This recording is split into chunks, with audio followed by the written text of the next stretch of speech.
This is the first Changemakers conference that we've held in Scotland, so we're really excited to get a whole host of fantastic speakers together. The overall theme is impact, which obviously is key to marketing and marketers.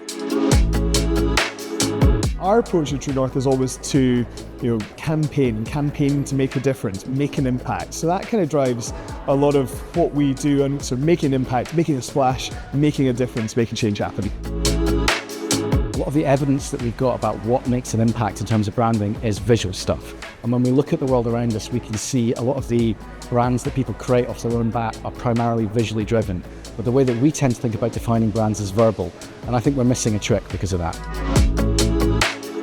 Rationale decided to sponsor the Marketing Society's Changemakers conference, mainly to do with the theme of impact. We see in this day and age how organisations have to demonstrate that they're making a positive impact for their customers and for the wider world, and we saw B Corp as a way to kind of rubber stamp that effort.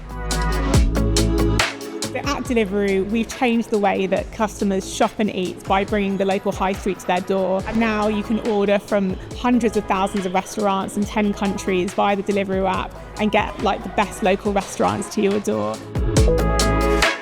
So for us, impact really has to work both ways. It has to be about making an impact as a brand, but you also have to think about making an impact for young people as well. And today's young people are tomorrow's talent, they are tomorrow's consumers, they're today's consumers as well. So engaging with them and engaging with them early and when they're young and in a really thoughtful way to have the best impact is really critical.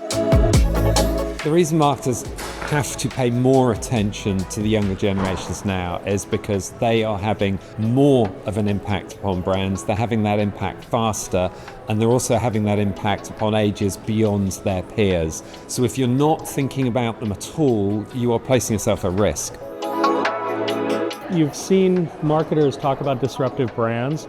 I don't know of a brand that shouldn't be disruptive. So I think just to even get into their mental space, to get into that attention, you have to be disruptive. Most of the clients that I work with do not have the biggest budget, so whatever they do needs to be remarkable. And remarkable in that sort of definition of the answer, like it needs to be something worth someone going, hey, have you seen what this company is doing?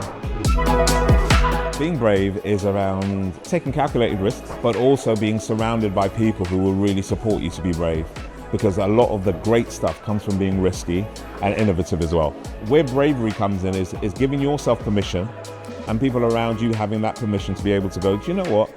That kind of messaging that we had before, it's a load of tosh, and we can really change it and we can do things slightly differently. So people will be afraid, let's keep that really honest, but I think there are tools and ways and means of people being able to learn how to be a bit braver.